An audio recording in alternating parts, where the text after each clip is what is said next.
All right, everyone, we'll go ahead and get this started. I want to first off thank our guest, Aaron Norris, today for being a part of this. We really do appreciate it. A little bit about our guest today. He is the Vice President of the Norris Group, which specializes in California and Florida hard money lending, note investments, real estate investing, and other associated resource. He is a regular national speaker on topics such as technology, real estate, anything from artificial intelligence to fintech, and a lot of other things as well. So we are certainly grateful to have him on today. The company he works for is very well known in both the California and Florida markets, and as well as a lot of these things can apply regularly to a lot of people in between. Some of the legislative stuff we'll cover will certainly be specific to the Florida and California markets, but do feel free to reach out to either of us if you have questions regarding something specific that either one of us can help you with. Aaron's contact information being at the top. Reach him at 951-780-5856 or at thenorrisgroup.com. You can get him as well, or myself at Advanta IRA.com and at 727-754-9954. All right. So without further ado, a few things that I would like everyone to take away from today's presentation is what is a hard money loan? How does it differ from other things that you might be familiar with? What are some of the issues surrounding hard money?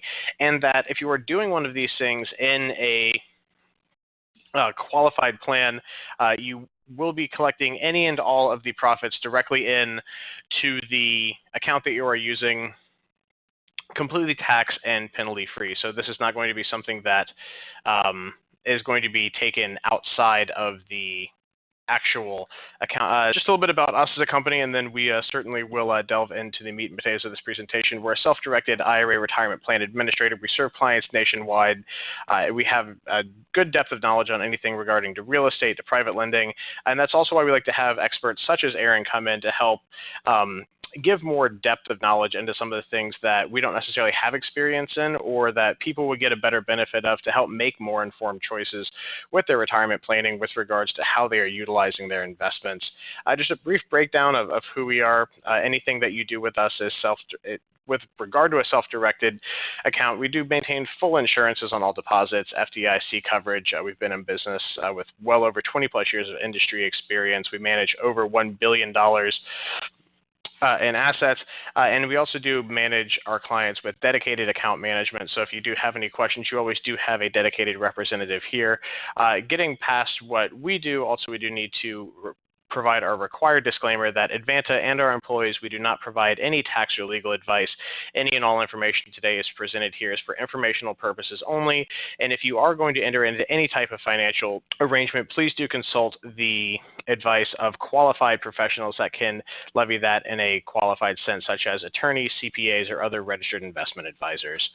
We're located in Florida and Georgia. Obviously, Aaron is located out in California, but they do are licensed to operate in the state of Florida as well with regards to the lending and the other things that they do. So, we can pretty much cover everything on both coasts and some of it in between with regards to what you can utilize here. So understand if you have any questions, we can reach out in the local Florida and Georgia markets, and then Aaron is also local to Florida and California.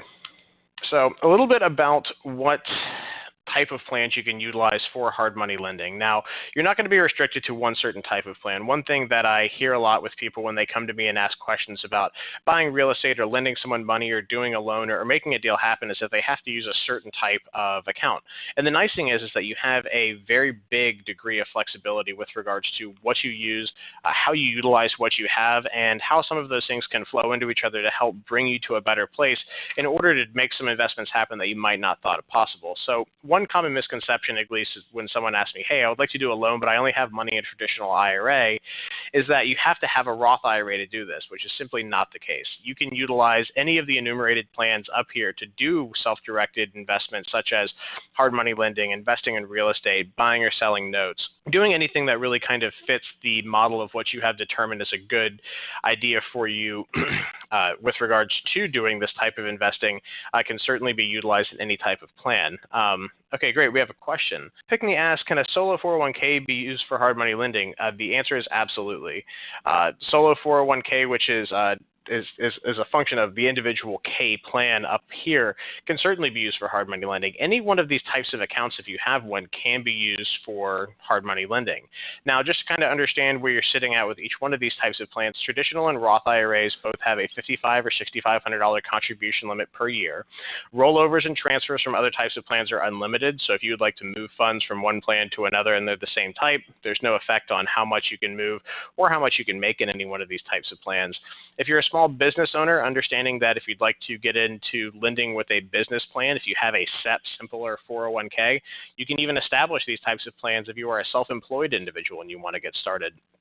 And the nice thing is that they have very high contribution limits. So if you have a SEP IRA or an individual 401k, you can utilize contribution limits up to almost $55,000 and in some cases more in order to get out there and start deploying this money in a fashion that you see fit. The SEP IRA is going to be a function of how much money you're paying yourself. So it's going to be determined that 25% of your compensation can be contributed into that plan, not to exceed $55,000. The individual 401k plan is pretty cool because you can actually make it into a Roth account, meaning that you pay zero taxes on distributions. You grow that completely tax exempt depending on how you want to take deductions. And I teach whole classes on that one as well. So if you'd like to get some more information on that, we can certainly help you. But a very powerful tool for the self-employed individual to utilize a plan that was established for much larger entities, but it's been scaled down quite a bit as well. And if you'd like to do something, and let's say you're really interested in the hard money stuff or getting invested in real estate, you can use health savings accounts and education savings accounts to base these types of investments in as well. So if you have qualifying high deductible healthcare coverage, or you have a child that's going to be going to college and you'd like to use your experience, your knowledge, or your desire to invest in these types of products, you can use them in education savings accounts as well. So there's no limit to what you can invest in per se with regard to what type of account you have. And the nice thing is that even if you have one of these types of accounts and want to switch it to another, several of these things can flow directly into each other with regard to being able to consolidate things. You can consolidate traditional IRAs into a SEP. You can consolidate SEP and traditional IRAs into each other, or possibly into a 401k plan if you have it. So there's a lot of flexibility here with regard to where you might have money, where you can put the money, where you can shift it, and to ultimately where you can deploy it with regards to your desire to get involved in things like real estate and hard money lending. Again, we do put this up on our YouTube channel, and we'll be sharing it with Aaron as well. So just so you have a little bit more of a enumerated section to kind of see exactly what you can put into these plans, how much can go into each one. We like to make sure this slide is on there for people going in the future so that you can understand how much money goes into these things, what might qualify, what might not qualify. So certainly do use that. So getting a little bit more into what we're going to be covering today of the hard money lending is that you need to understand with these types of accounts, specifically what you can and cannot invest in and who you can and can't invest with. What you can and can't invest in is not as applicable as the next slide, but you cannot buy things like life insurance or collectibles with a qualified IRA or 401k. It's just simple rules, but it is something that does need to be followed. Now, something that is going to be very applicable to what we're covering today is whom you cannot lend to. Now, buddy, were you looking for this slide or the one that had the contribution limits on it? I'm assuming probably that one. Okay. I'll let you snap that real quick. And again, this will be put on our YouTube channel as well. So understanding whom you can and cannot deal with. Now, this does not mean that you cannot partner with these people. It does not mean that these people cannot be involved in some way or another in your investing. Let's say you want to do some lending out of your IRA or 401k. It just means that you cannot do it directly to them. So your spouse or anyone directly up and down from you in your family tree. Let's say you snapped a chalk line in your family tree directly up and down. It would hit your parents, it would hit your children, and it would go through you and your spouse. Now, it's important to understand this because a lot of people deal very close to themselves when it comes to investing in things like real estate or with regard to using self-directed IRAs. So one thing I like to make sure people understand is that if your child or if your parents or your spouse or even yourself are looking to get involved in real estate, or maybe they need some money, unfortunately those people cannot be people that you directly lend to. Even if the security looks good, if the investment numbers are all there and it's being done at what would typically be the market rate for private money in your area, you cannot directly lend to these people. Now, one thing you can do is you can partner on deals with these people. You can do it as a tenant in common, or make sure you divide the interest of the particular note or loan that you are doing and do it as a partner deal to a third party, but you could not lend to them directly. Examples that I've seen is that a father was looking to help his daughter out. She was looking to start buying some rentals in Auburn, Alabama to rent to college students. Well, unfortunately, even though that she was going to be buying properties from third parties, she was going to be paying fair market value for the money that he was lending to her out of her IRA. Ultimately, that would be disqualified because she is a disqualified individual to her dad's IRA. So Jim asked a question, what about my girlfriend? So it brings up an interesting question, is that prohibited transactions don't always necessarily have to be prohibited from the very beginning. You can actually back into one. And I've seen this happen too, and it was actually very germane to this presentation because it involved loans. There were several small hard money loans that an individual was doing to someone that eventually became his girlfriend, and then they eventually got married. So the issue in that scenario is that the loans made to his girlfriend were not prohibited. The loans made when they were engaged, if they were still out, were not prohibited. But the second they sign on the dotted line and say, I do, all of the outstanding loans that his IRA had to her would have become prohibited transactions. So the interesting thing is that they actually had to unwind all of the loans before they got married. They do partnerships now together. They do tenant in common, things like that. But it is kind of an interesting question, even if it was asked slightly tongue-in-cheek, if you will. But it is good for people to understand because it actually is something that does happen, and we like to make sure that we give practical examples of things that can be issues. Kathy asked a good question. What about an ex-spouse? If you are still on good enough terms with an ex-spouse, you could certainly lend them money.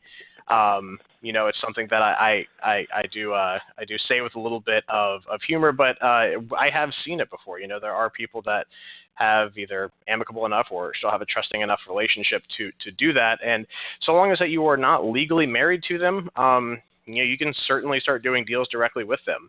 Other people that you can directly deal with, and I've seen plenty of people do loans to, are siblings. Siblings to yourself are not disqualified. So if you want to lend your brother or sister money to do a rehab, or they are a real estate investor and they need some funds and you'd like to finance part of it, you can certainly lend directly to a brother or sister. They are perfectly all right to do that with. So obviously, if you are dealing close to your family, I would be careful. It's one of those things where, it can certainly cause problems if you are dealing that close. And if you do have an issue, it certainly would probably make for a little bit of an awkward Thanksgiving meal. So I would encourage everyone to be careful when it comes to doing things like that. Now, Aaron, I know I can speak very clearly to the IRS rules, but are there any type of specific points to kind of dealing with family or stuff like that are relevant to the broader scope of hard money lending and private lending in the U.S. in either California or Florida? No, not really the way that we're regulated. Some hard money lenders will, depending on the state, so here in California we're regulated because of the way that we're structured. We are regulated by the Department of Real Estate, which is a state organization, obviously. We're out in Florida, we're regulated under the NMLS guidelines, so the CFPB. We've been out here and doing this in California for over 20 years, and we don't pull funds. So we're one of the rare lenders that never have and don't have any intent of creating a pool, which would trigger a different set of regulations under the Department of Corporations out here. So, SEC guidelines, it's just a completely different ballgame. And then out in Florida, It's just structured differently, and you're a judicial foreclosure state. So something that we require out there because of that is that we don't lend to individuals or trusts. We do require an entity out there, and part of the reason is because in the state of Florida, you have to register every year, and the state wants to make sure they know how to reach you, and it's just a liability thing. So yeah, depending on the state that you are investing in, there are always going to be different state laws, so you just have to be careful. So that there's no per se rules or regs when it comes to this kind of stuff, or your family members or entity structure, but the lender may require some specific things to mitigate risk and things of that nature. Sure. Yeah, it's a good point to bring up. It's just one of those things where, in all honesty, I don't know. I mean, you are certainly the expert in that arena. So just as much as everyone here is looking to get some good information, I hope to get some good stuff from you as well. So kind of moving past the restrictive stuff, we're going to be really getting into for the rest of the presentation, stuff with regard to actual hard money. Let's really get into this and boil it down. So, who needs hard money? What is hard money? And Aaron, and feel free to jump in. But in the broad scope of what hard money is, it's essentially private money. If you are going to a bank or a large institution, that is not hard money. Some people like to go there, but if you're a real estate investor or someone that needs some really specific type of financing, or there's extenuating circumstance, the private market and the hard money market is really kind of where you can see those potential deals pop up. And who needs this kind of thing? I mean, it's really really vast. People from builders to flippers, rehabbers, land investors, contractors, all these kind of people need it. Aaron, where do you see a lot of these people kind of coming from it, and what do you say would be the general driving force by someone, let's say, why they would need hard money, and what the benefit to them for getting hard money would be? Sure. Okay. And every once in a while, I'm going to switch hats. So of course, you have the borrower, and we'll call that. We're just going to call them the borrower from now on. And then on the other side is going to be the lender. And when I say lender, we're just going to assume it's coming from an IRA, because there's some things that we need to have an honest discussion about. My dad likes to call it hard money because it took the investor a really long time and a lot of hard work to get assets in an IRA.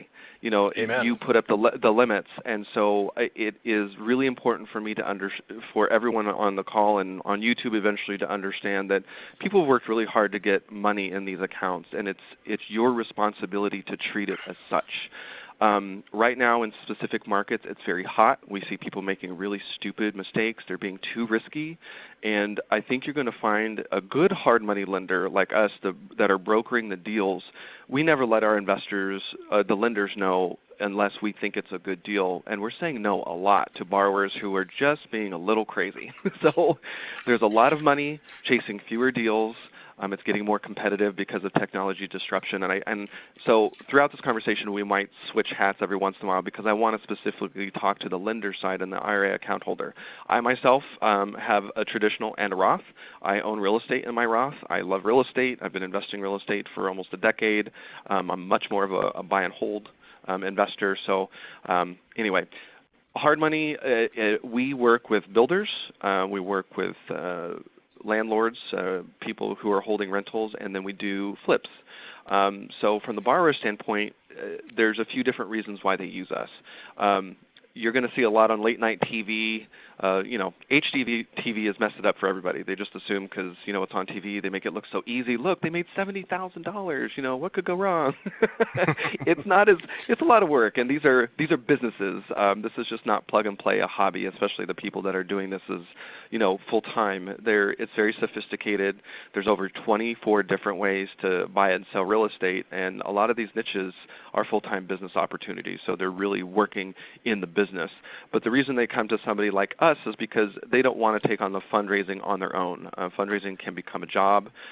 They would rather leverage us and our relationship with the network of lenders who've worked with us for over 2 decades to fund their deals, because maybe the asset it's a burn down, it's got mold, it's got foundation issues. No regular lender would even look at it. or they look horrible on paper. A lot of our borrowers are full-time real estate investors. They don't have a W-2. So you may hear in the media like, oh, here we go again with, non-prime loans. Well, the truth of the matter is the ability to repay rule has not gone away under the Trump administration. I am trying to get a loan on a condo in Florida. I have not maxed out all my long-term loans, and 200 scanned documents later and 3 months in with close to an 800 credit score, it's still a challenge. So I would love to have a conversation with anybody who thinks that it's easy out there. So hard money lenders exist because we can close in under 7 business days. So it's speed, it's access, and it's lending to a person and an asset that regular banks don't want to touch. Exactly, and there's two sides, and I do like your aspect of kind of jumping between two hats of the lender and the borrower, and I'm going to do the same for a moment, just from something I have experience with, just in dealing with this stuff as well as you do, is that there's a benefit on both sides. It's one of those kind of things where the best deals are where everyone gets to eat. They get to sit down at the table and everyone has a meal. Is that from the side of the IRA, it's great. You get a tax-exempted return. You get a higher return on your money than what a bank's going to get. So, right there, that should make you feel good that you're essentially making a higher return than the bank would get on the same money they're lending out. But at the same time, the person on the other side of the table is getting a benefit because, like Aaron said, maybe they are someone that has, they're a real estate investor that doesn't have W-2 income, that doesn't fit into, the Fannie, Freddie, Bank of America, Wells Fargo mold of who they like to lend money to. Does not mean that they are in any way, shape, or form less qualified or less worthy to get that money, but a lot of time real estate investors, self-employed individuals may have cash flow, may make plenty of money, may have good lives, but if they want to get involved in some type of project or need to or want to buy assets, just have a hard time finding the money. So this fills that niche. Yes, there is a premium, that's going to typically be paid past that. Making a hard money loan, it's not in the lender's best interest to lend at 3% interest over 30 years typically, and it's not something that is going to be, if it was available, there wouldn't be the need for someone to go to private money. So it allows people that otherwise necessarily wouldn't have the ability to do something, but so long as they are qualified. And that's the biggest thing that I like to make sure that people understand about doing lending, is that you need to look at it objectively, not just to the underlying collateral or something. You need to make sure that the people that you are lending to qualify on many different levels. And Aaron, I'm going to get into a specific question with that. Qualifying on the ability to repay, the actual asset, and them as an individual need to all be looked at. Now, with regard to the legal aspects of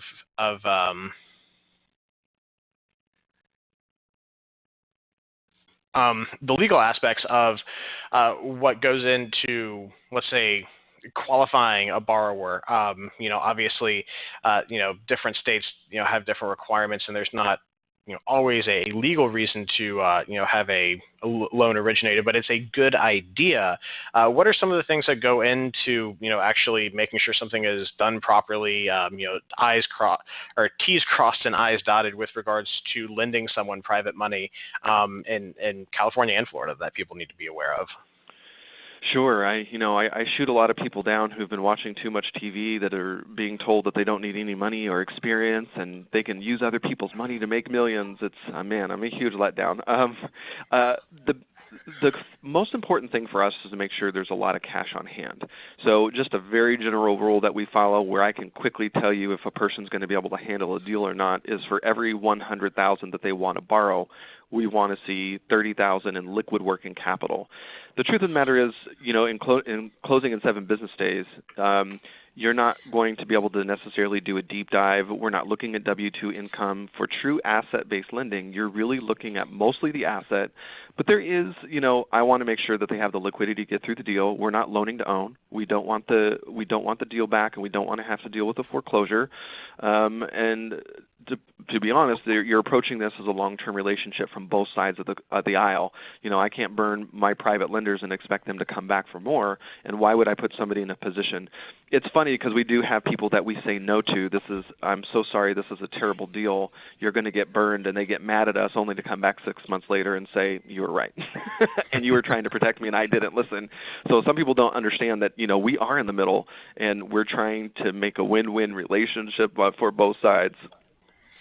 Yeah, absolutely. And with regards to that, so you do, and this is just a question for you. I apologize for not asking beforehand, but your company does take care of doing loan origination, correct? You are qualified to do that type of service for the borrowers. Correct. And that's important because especially in Florida, that's changed. As under the NMLS, which I'm newer to because we're so used to being structured here in California, but under Florida law, if you are servicing loans and you get paid for servicing loans, you had to have the NMLS license to be able to do such. But for the origination piece, you did not.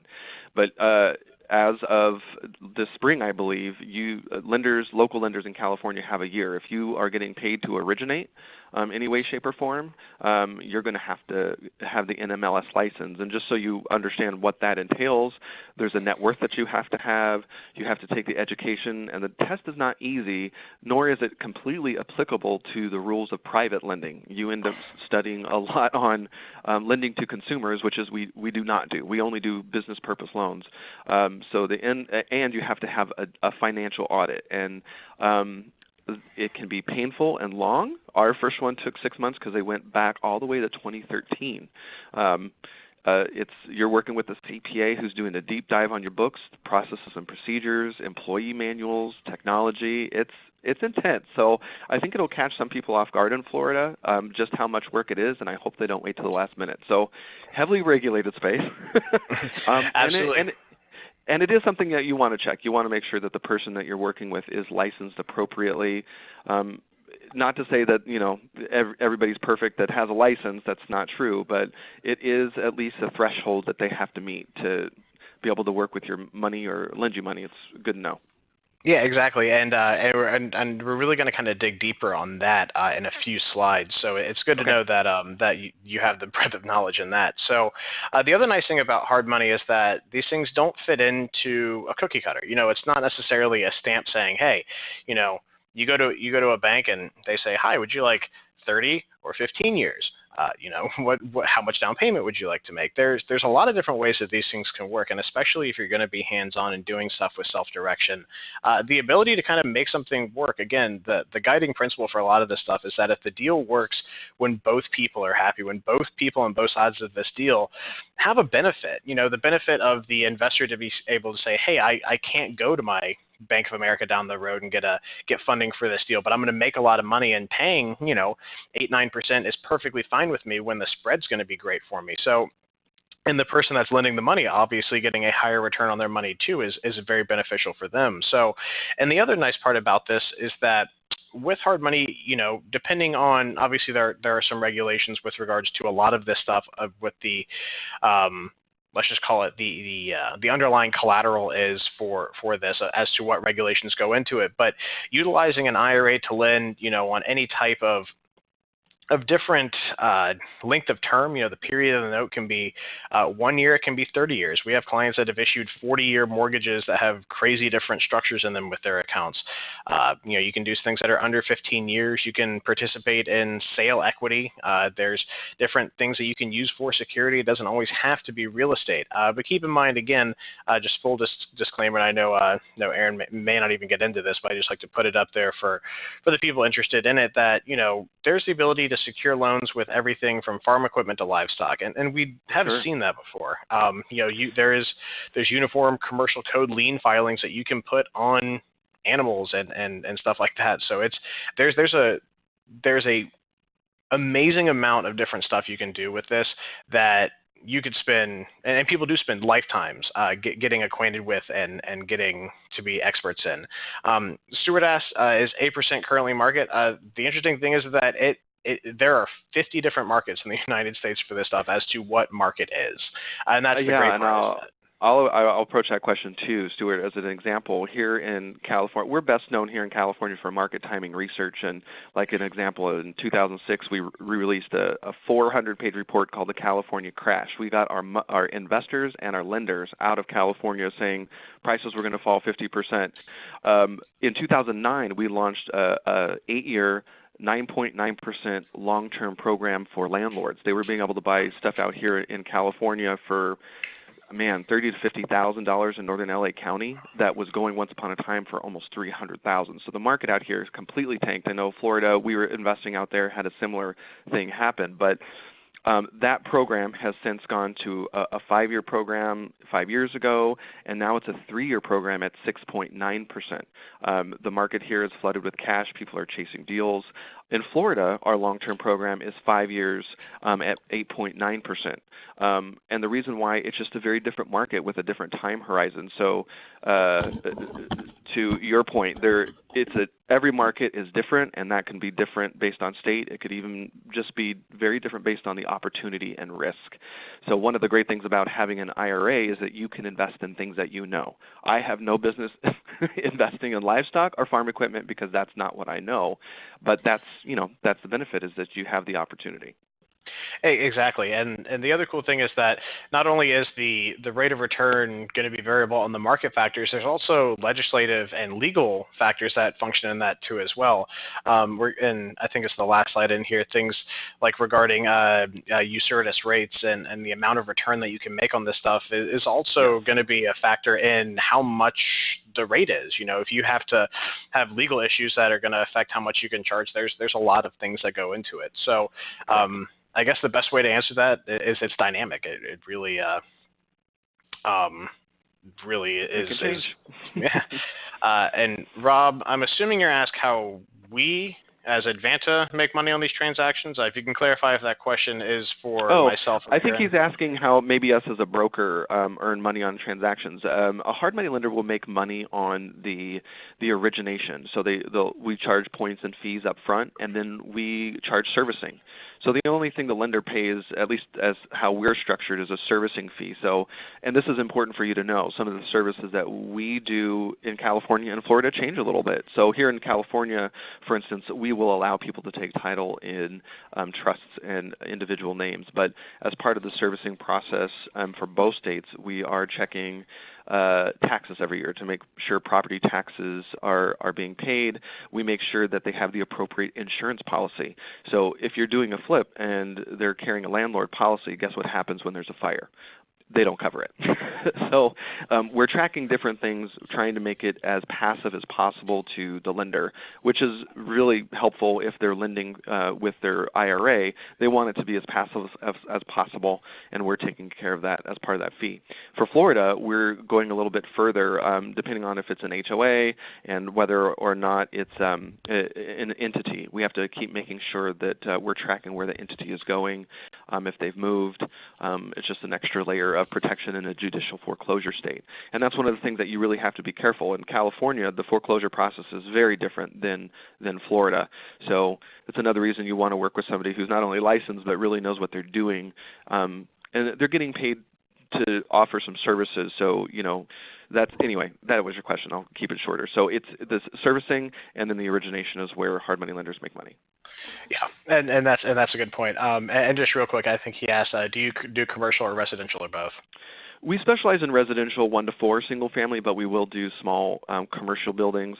I've been taking a lot of phone calls of lately in California because marijuana was just legalized. There's quite a few people getting into the hemp space, buying industrial. We don't do that, nor would I. Just my personal opinion, I would not want that in my IRA. Probably lots of opportunity, but under the current political environment, last thing I would want is for somebody to come down on regulation and enforce national law, and whatever you have in your IRA is worth nothing.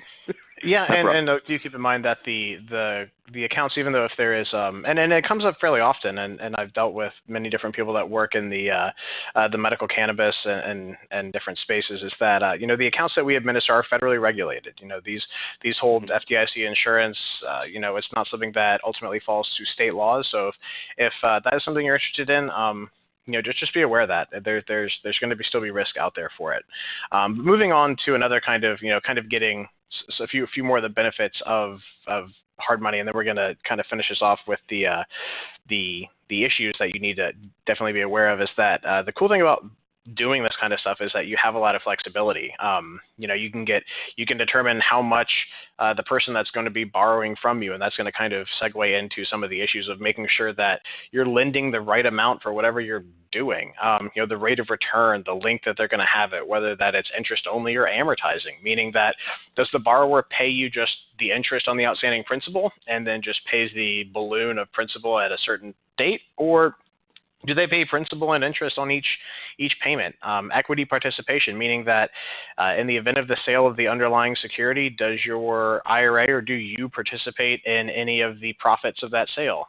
One of the things that you do give up in investing in paper, meaning promissory notes or lending, is that you don't, if the property skyrockets in value, you're typically going to be locked into whatever the principal and out and the interest that you're getting on it is. You don't get to participate in that appreciable equity growth.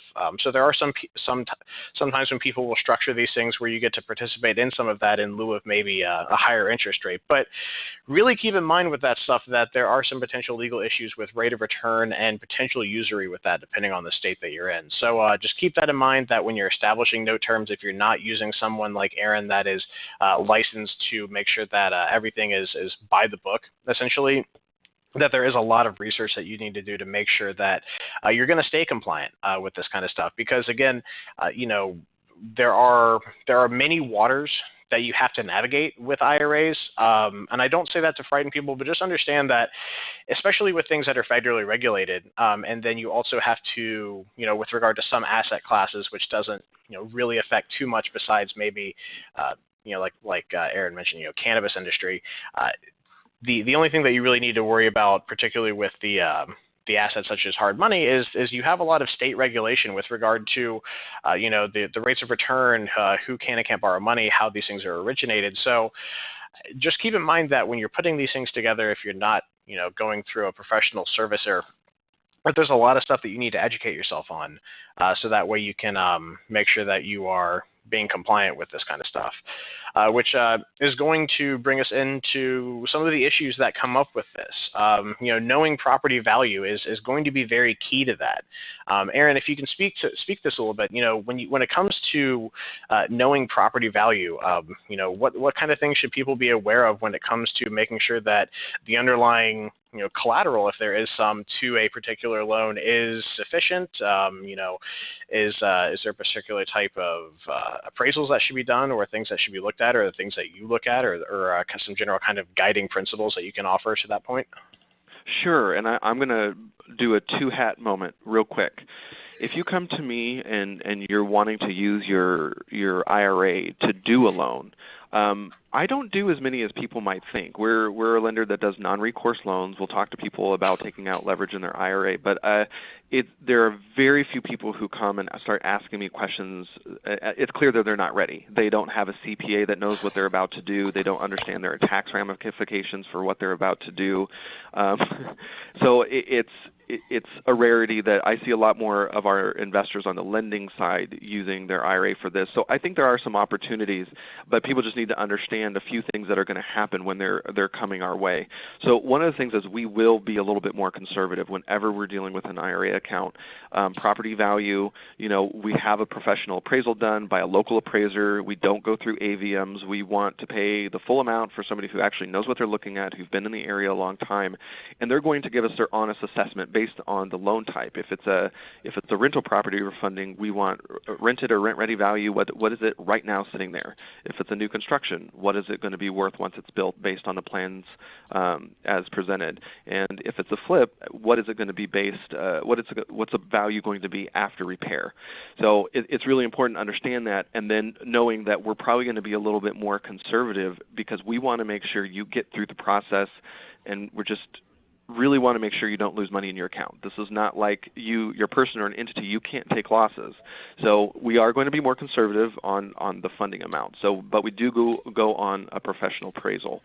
From the lender side, if you're lending in an IRA, you're not going to go off as estimate. I think it is one of the benefits of using a licensed broker in your local market is that they'll probably will go through some sort of formal process, even if they're funding in 7 business days or less. Having that is just really important because they're not only going to give you sort of a comparison analysis of the market, you're going to get pictures on the inside, maybe some insight on what the real estate investor is even going to do. I'll give you a perfect example. It's funny wearing my California brain. I've been here so long. In Florida, the numbers are just hilariously different. I had a real estate investor send in a loan application for a triplex in Jacksonville, Florida, and the price was $25,000. So I called him and I was like, "Hey, were you missing a number on here? Like $25,000 for a triplex sounds pretty fantastic." Well, yeah, he said it needs 40. He said it needs $45,000 worth of work, and then after it's done, it's going to be worth around $110,000. I'm like, great. So, we start working with the appraiser. He starts getting some quotes on things that need to get done, but one of the things that he had happened was that the quotes started changing on the repairs. So he got a little nervous, and we ended up falling out of escrow just because he just got a little bit too nervous. The roof was not a problem, then all of a sudden it blew up, and the $45,000 number that he originally gave me started to expand significantly. But for me as a broker, when I'm selling this to like an investor, a lender, they want to know, what are you going to do? $45,000, what does that mean? Are you placing all new windows? And one of the things that I called him out on was just, hey, $45,000, you're saying paint and carpet, but this is not that big of a unit. Those things don't match up. Where's the $45,000 going? So I wanted to make sure that it was going to go in the property. One of the other things that we do when we're rolling in repairs to a loan is we're only releasing it as repairs are getting done. And this is a mistake that lenders make, especially when they're doing it on their own. A borrower will convince them, I need $50,000 for repairs. Well, they take the $50,000 and the repairs never happen. That's a bummer. So if you do have to foreclose, you're starting over and you're having to fund that $50,000 worth of repairs because they took off with the money and didn't do anything. Real quick, before I forget, and I don't know where else this will land, it's really, really important that you record your promissory notes. There's been multiple instances of fraud of late with particularly self-directed IRAs, and it makes me so mad, and I want to just spread the news of what's going on. Borrowers are raising money, and what they'll do is they'll stack loans, and they won't record any of them. So they'll be promising you a first, but they'll never record, and by the time all comes to fruition, everybody knows what's going on, you've got 5 firsts, but nobody's recorded, so you're completely over-leveraged. You just have to make sure, depending on what you're investing in, where you're investing in the state, follow the rules and the guidelines, make sure you know what you own. Record it so you have priority and you understand what's going on. And I also want to put one extra layer on that. One of the things going on in California, I don't think it's in Florida, there's something called a PACE loan. It's where a property owner can end up taking out a loan for energy efficiency upgrades to a property, and they stick it on the property taxes, so it becomes superior to even a first lien. It hasn't happened very often to us, but it has happened, and we as the first lien holder aren't even told about it until, because we're doing those property tax checks, it shows up on the property checks. And they can sometimes take out some very substantial loans, and it sticks with the property, not the original borrower. So they can sell the property and move on with life, and the taxes, it just gets stuck there, so you're paying on it. So it's one of the reasons you want to be recorded. There's some crazy things going on, so just protect yourself. And to that point, we do have those in Florida, and they expand not just to I know I can speak to at least Pinellas and the Bay Area. I don't know if it's a municipally regulated type thing, but yes, we do have them. We had an issue here in the Bay Area. They just did a crackdown, I believe it was either in Hillsborough or Pasco County, for unlicensed contractors trying to sell people on doing this. Is that Yep. it is borrowed from the state or the county, and then it's put on the tax bill. So be very wary of it. We do have that here in Florida. So we do have, let's see, two good questions. Rob asked, if you do a buy and hold on a specific property and you don't have the full purchase price in a self-directed IRA, can Aaron's group lend money to the IRA to complete the purchase transaction? I will field that to Aaron in one moment, but Rob, there's a few different ways to do it. You can certainly leverage and borrow that money. You can also bring people in as partners. One thing to be careful of if you are doing borrowing in an IRA is you do run into partially taxable situations. So it adds certainly a layer of complexity to it, but if you do want to borrow money in an IRA, that is certainly something that's allowable. But just keep in mind that you can bring partners in, whether that's potentially yourself or another person. So long as you are doing it as tenants in common, it can be doable. It doesn't necessarily violate those rules that we covered in the very beginning. But to Aaron, do you do non-recourse lending? We do, and just from the lender side as well, both hats.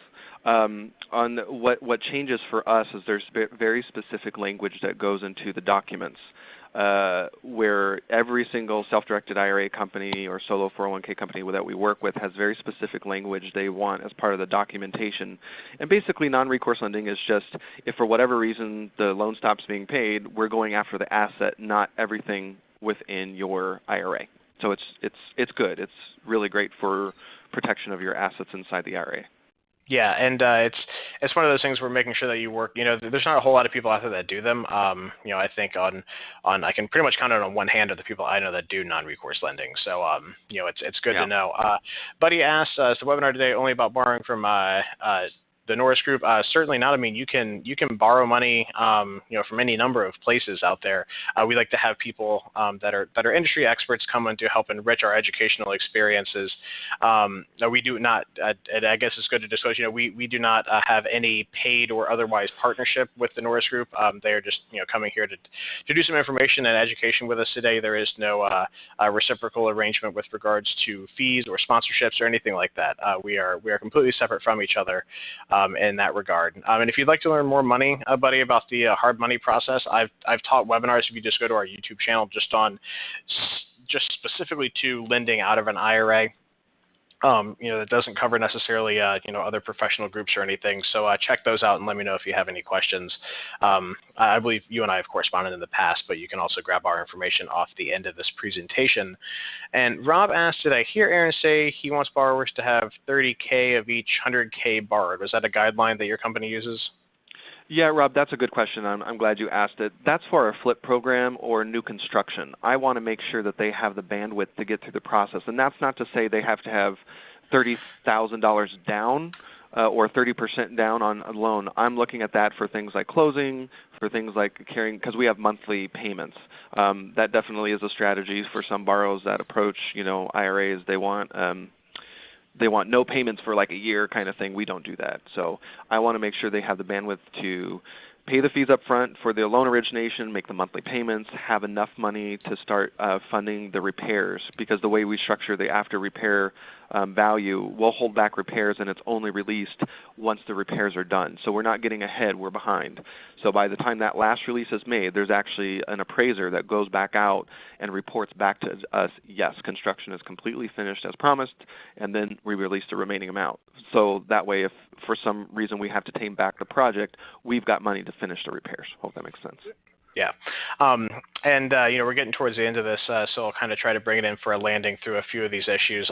This slide is a lot of stuff that I've seen specific to IRAs in it, and it applies to, you can apply this to anywhere that you are investing if you're doing this outside of an IRA or personally or however you're doing this. Is a few things to consider. Aaron was touching on, if they are doing rehabs that, you potentially do it as a draw loan. You don't necessarily need to lend someone all the money up front. You can do it to where they sign an agreement to repay an entire principal amount, and then you lend a certain amount to purchase the property, and then up until that principal amount on the loan to fund the rehab. And I say with any of this stuff, make sure it's in writing. Taking a verbal agreement on a draw note is probably not sound advice on any level. Obviously we can't advise you, but I do highly recommend that if you're going to do something like that where there is a stipulation to a principal amount being borrowed, that you absolutely put it in writing. Have a loan servicer that can make sure that they are tracking the basis of what's been lent out, or if you do it directly through the IRA, we track that as well.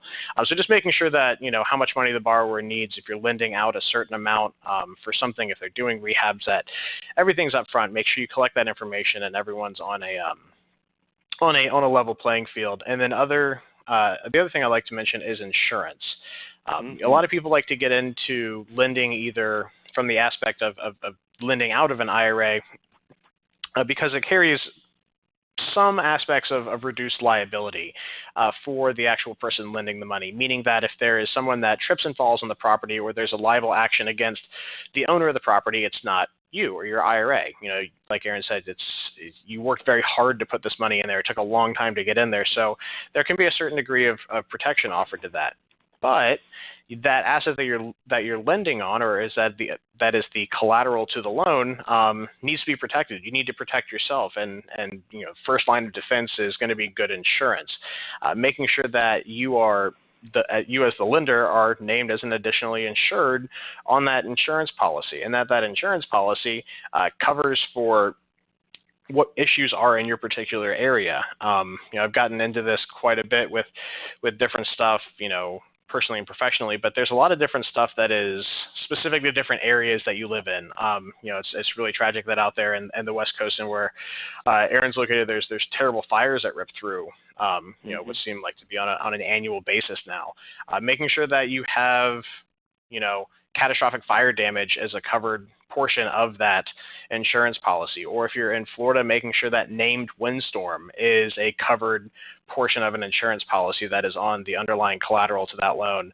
If you're in Hawaii and there's a volcano going off, making sure that volcanoes are included in that policy, flood, etc., depending on where the underlying property is. Is there anything specific that you can point out that people would need to be really aware of with regard to getting good insurance for something they're lending on? It's just the most important thing for me is to monitor it and make sure as loss payee you're notified when they decide to change it. So real estate investors are notorious for trying to save a buck. So they want the landlord policy when they're doing a flip. Well, if it's vacant and there's, if it's the wrong policy and something happens, the insurance company is going to find a way to not pay it. So you have to have the right policy. Just please be careful. Yeah, and my biggest recommendation, me personally, I've had family members that have been long-term insurance brokers and have done this for a very long time. So personally, I have a lot of knowledge and basis in it, and I always recommend talking to a living, breathing person about what insurance the people actually have. If you see who wrote the policy, give them a call. Talk to them about it. Make sure the stuff is bound and correct. Just make sure that the insurance is good and is hopefully not the cheapest one out there, because they typically, the old adage goes, cheap insurance isn't good and good insurance isn't cheap. So I do recommend. And keep in mind that the insurance company is the client of the borrower, so you can contact them, and you never know what they've been told. So yeah, you are correct. That's a great idea. Is just calling the insurance coverage and make sure you understand what policy it is. They'll talk to you, but they're not necessarily thinking about you as the client. They're thinking about the borrower. Yeah, exactly. And then kind of to bring this in for a landing is some things some additional things to be aware of is that I mentioned earlier usury. There's it's regarding the laws on how much can be collected on a particular loan. So if you are lending out in particular states, that varies widely as to what calculates into getting in close to a usurious rate, what actually goes into that. So be aware that each state's going to be different, and that having someone that can either originate the loan for you or that is an expert in that area to make sure that you're not getting into any issues with that is certainly advisable. Obviously, Aaron, with your licenses and everything, you are probably intimately familiar with what those are in the particular states that you lend in. Anything particular to that would be germane for people to know? Yeah, I mean, it's typically around 10%. Just keep that in mind. If you're collecting points and you're charging a high interest rates, you're probably breaking some usury laws. Do they check on it? No, but do I want to do anything in my IRA that's going to, just so people know, will you tell them what happens? because it goes backwards. So a decade from now, if I do something wrong inside my IRA, whether it's lending to a disqualified person or a deal I shouldn't have done, 10 years from now the IRS calls me out after an audit. What happens and what am I charged?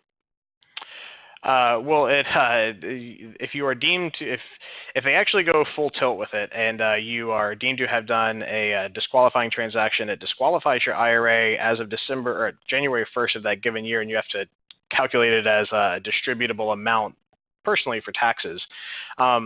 The nice thing is that if you run into a usury issue, it would be a penalty of the applicable state in which you ran into. It wouldn't violate IRS rules regarding that, so that would be a little bit of a benefit. But still, getting into a legal issue with your IRA is expensive because you have to pay those legal fees out of the IRA. But running into an issue of IRS regulations is not something you want to get into with that. Yeah, I don't think a lot of people think sort of through that filter, so I always like to bring it up because they go backwards. So it's distributed as to the year of when you did that, and then you're paying the points and fees, and it lands on your taxes like you distributed all that amount. So if you have a sizable account, that's painful. It's a lot of taxes and penalties, so just don't do that. Absolutely. Things to look at, who's going to be living in the property. Is it going to be a flip? It kind of boils back into, if they need to have unoccupied policy for it, making sure that they do. If they're going to run it as a rental, what kind of rental are they running it as? Do you want to necessarily be the collateral on a loan if they're going to be using it as, I hate to disparage halfway houses, but, what's the ultimate utilization of the property? Getting as much information as you can on something like this is going to help, potentially ward off some of the issues and the pitfalls that you're going to run into as a lender. Making sure that you have a good title agent. Title issues can really ruin a deal. Making sure that there's good title searches, that there's a lender's policy of title insurance, because it ultimately boils down to, if you are not paid, what is your recourse? How do you foreclose on this? Are there any big title issues that you can think of that are really kind of hot issues that people should know about with regards to making sure that you have clear title when you lend on it? Obviously, we touched on making sure that in this kind of issue right now that record, make sure that your note and mortgage are recorded immediately, by the escrow agent or whoever's handling that. Anything else that's really a good point to title issues? Just to keep it simple, if we can't get clear title and get title insurance, we're certainly not interested. It's just not worth the risk. Something very important on this slide is who's occupying the property. If you're doing a halfway house or vacation rental or some kind of assisted living facility, the risk is different, and should be reflected in the insurance policy that you own. The paperwork that we have has gone through 3 different sets of attorneys to look at risk. So when you're going through a broker, that's also something you adopt as experience, but also the correct paperwork. If you have an owner-occupied, you sign in our documents that it is not going to be owner-occupied and no money from the loan is going to be used for personal purposes. If the owner-occupant decides moving in, it's regulated differently, and you have to follow similar rules as banks have had to do. It's no longer a business purpose, so you want to make sure you know who's in there. Yeah, exactly, because a really nasty document called Dodd-Frank starts kicking in full effect when you have owner-occupants. It's a bear. And just to kind of fully disclose, and I guess if we do doing something like that, is that everything we covered here is for business purposes, not owner-occupants. It probably should have been a good idea to preface that in the very beginning, but everything, with regard to hard money, who's lending, everything is the nucleus of this is going to be that it is a business purpose loan, that you're lending to an investor or someone that is not going to be, putting in a 4-poster and sleeping there at night. That is the key to this, is that these are, these are not civilians that are going to be occupying the property. It is going to be an investor. So, I like to make sure that we, respect everyone's time. We're hitting it right on an hour. Aaron, I can't thank you enough for being on with us today. You are a great resource, and I hope that people, if they have questions, or use of your service, I will certainly reach out to see where you fit into that.